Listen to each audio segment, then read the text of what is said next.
Tayo from the top. Ayos na ba? And just look at me and I will look at you, okay? So, dapat hindi, um, or tingnan mo yung ano mo dyan, kasama mo sa review. Tingnan mo ang mukha niya, tapos siya lang yung panunuorin mo all throughout. Mag-unahan kayo sa pagsagot, okay? Mag-unahan kayo sa pagsagot para matingnan kung sino yung nakinig all throughout. Okay? Sige. Anong mnemonics natin kay Grace Goodell? Kanta, PPSC, VMSC, FPD, ELPM, Internet. Pag tinanong ka sa board exam, which comes first? Basic sight words. Which comes last? Internet. Kapag nahihirapan, ilista ang mnemonics doon sa test booklet mo. Let's all together sing again. PPSC, VMSC, FPD, ELPM, Internet. Okay? Pag naman po tinanong ka ng lost contact with reality, anong sagot natin dyan? Schizophrenia. Pag naman po naging makakalimutin ka, Alzheimer's disease. Okay? Pag naman po spelling, that's dysgraphia. Pag naman po mathematics, dyscalculia.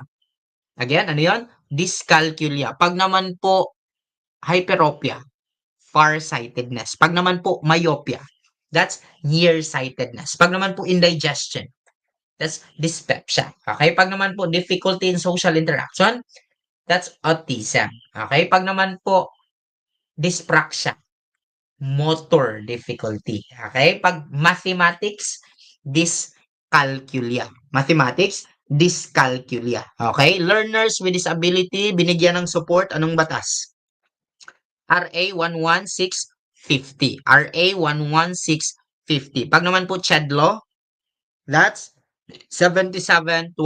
Pag naman po Magna Carta for Disabled Persons, RA 7277. Tandaan niyo po yan ha, RA 7277. Okay? Pag naman po triarchic theory, sino naman po yun?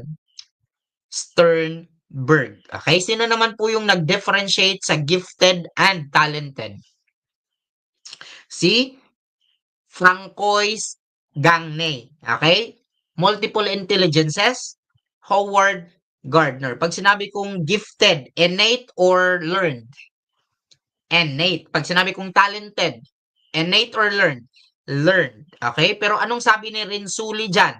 Sabi niya, magiging gifted ka lang kung may impact ka sa mundo. Okay? May motivation ka, kaya mong i-carry out, mataas ang IQ mo, at creative ka. 'Di ba? Yun yung sabi niya. Pag-usapan natin ang Howard Gardner's multiple intelligences, magaling ka sa math, logical, mathematical, magaling ka sa ecological data.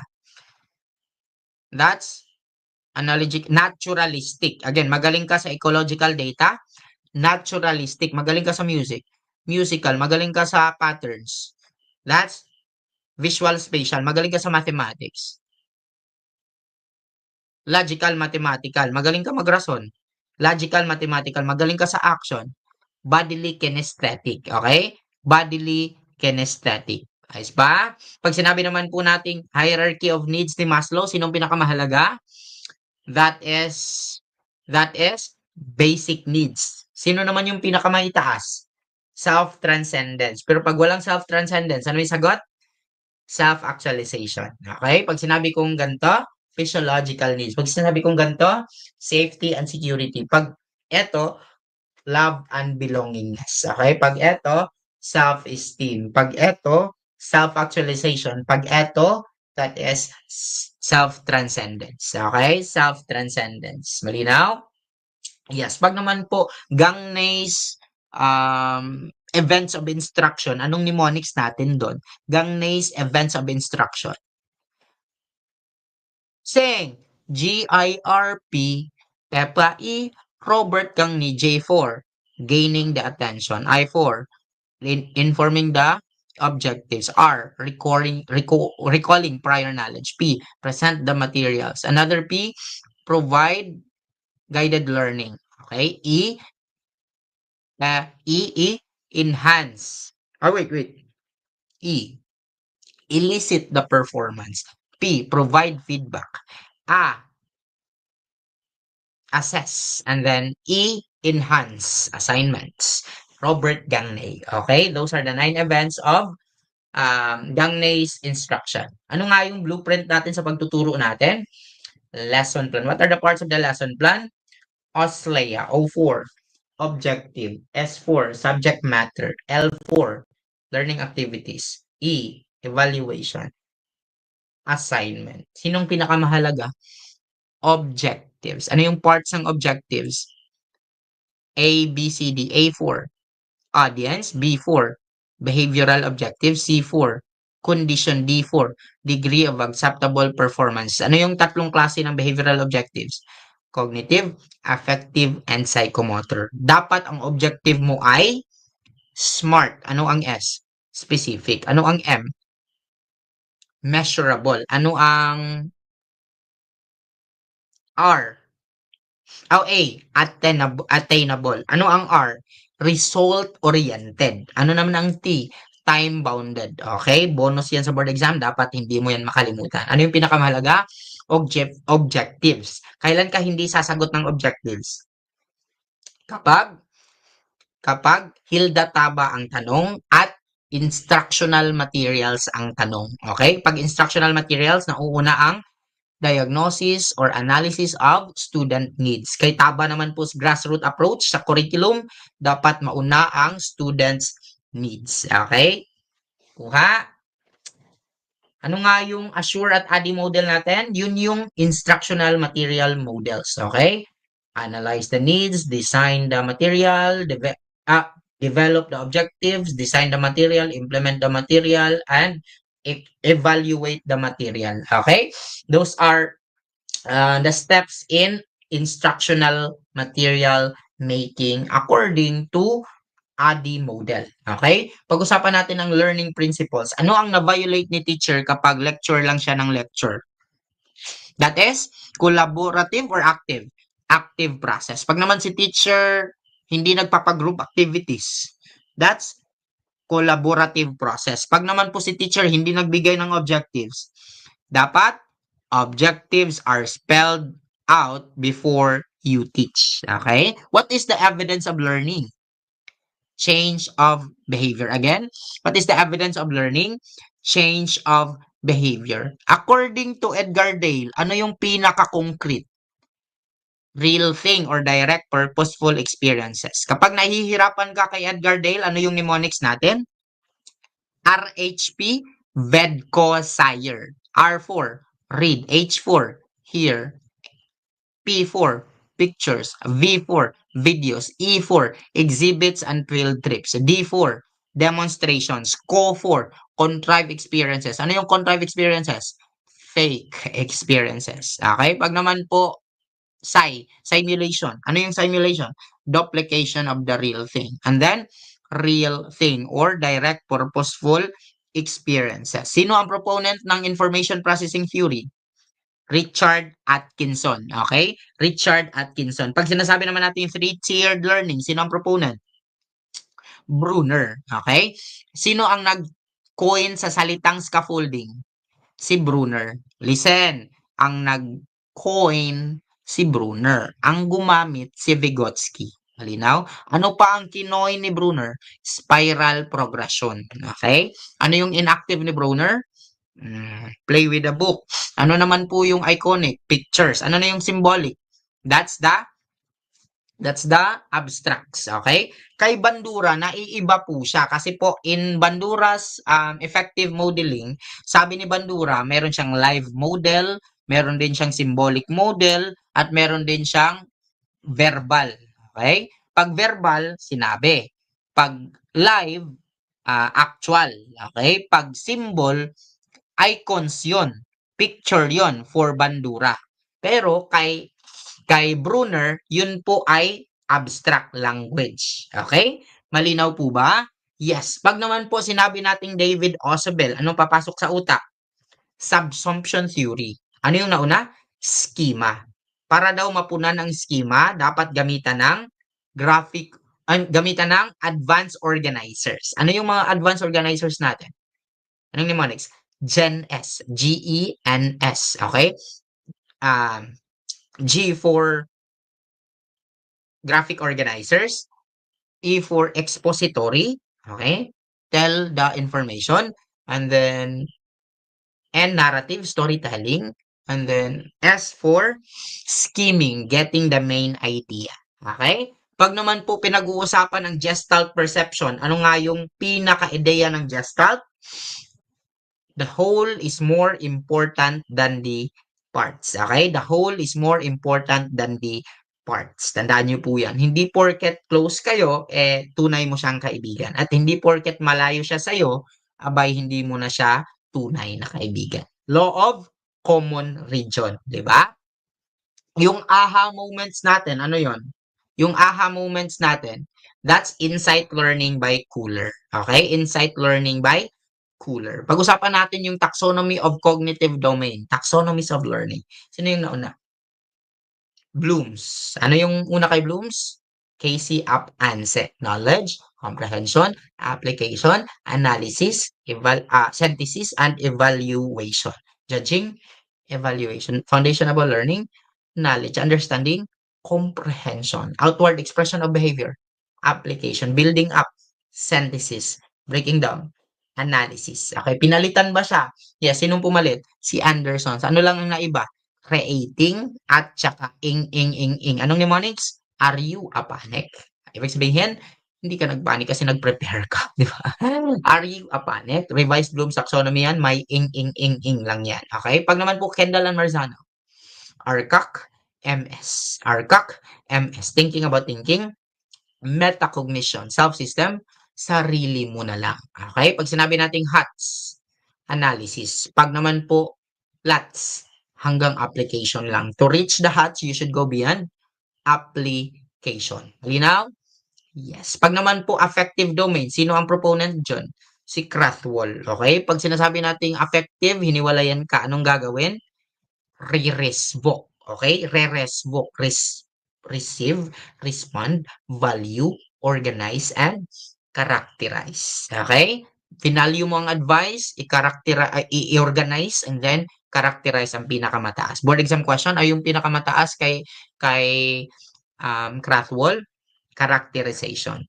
Pag naman po Dave's taxonomy of psychomotor, ano naman po ang tatandaan? Impanada. Okay? Imitation, manipulation, precision, adaptation, naturalization. Ano yung naturalization? Dapat master mo na siya kahit nauntog ang ulo mo, kaya mo pa rin maalala. Okay? Pag naman po kay PSG MCAW, sino naman po yun? Kay Simpson. Pag naman po Rebap PSN, kanina naman po yun? Kay Harrow. Okay? Rebap PSN kay Harrow. Kay PSG MCAW, kay Simpson's taxonomy po yun. Okay? Malinaw po ba? Yes. Ano yung role ni teacher sa kasalukuyan? We are facilitators of learning. Okay? Facilitators of learning. Now, pag-usapan natin yung behaviorist natin. Pag sinasabi nating operant conditioning, that is Skinner. Classical conditioning, that's Pavlov. Okay? Pag naman po behaviorism, Watson. Father behaviorism, Watson. What about for Albert Bandura? That is social learning theory, modeling, at yung vicarious learning. Ano yung ginamit nila sa experiment? Anong yung manage? Pasar si BBLJ. Sino yung bobodal? Bandura. Sino yung Little Albert? John Watson. Sino yung aso? Pavlov. Sino naman yung rats? That's the Skinner's instrumental conditioning. Sa responses naman po, ano yung response kay Bandura? Mnemonics. Pasar si Jem Bandura. Okay, kay Bandura, modeling. Kay John Watson, depende sa environment. Okay? Kay Pavlov, automatic. Kay Skinner, reward. Okay? Pag sinabi nating reward, ibig sabihin, nakuhang objective, hindi nakuha. Nakuha. Dahil nakuha, magbibigay ka ng reward. May positive reward. Yes. Ano yung positive reinforcement? You add something pleasant. Okay? You add something pleasant. Pag naman po, negative reinforcement, exemption of test. Okay? Pag naman po, punishment, hindi nakuha ang objective. Magbibigay ka ng positive punishment at negative punishment. Ano yung example ng positive punishment? Add unpleasant. Okay? Maraming assignment. Pag naman po negative punishment, confiscate. Okay? Confiscate. Pag naman po, okay, hindi ko pa pala na-discuss sa inyo ang classical conditioning ni Pavlov, no? Kung paano yung process. Do not worry, I will discuss it in some other times, no? Pag sinabi natin connectionism, Thorndike. Kapag ready ka, pinadrill mo, anong resulta? Top-notcher. Kapag hindi ka ready, hindi ka nagpa-drill, anong resulta? Bagsak. Okay? Pag naman po parenting style, sino yung maalala nyo? Diana Baumrind. Okay? Diana Baumrind. Sino yung stricto? Si authoritarian. Sino naman po yung maganda? Authoritative. Sino naman po yung walang pakialam? Neglectful. Sino yung pagmamahal lang?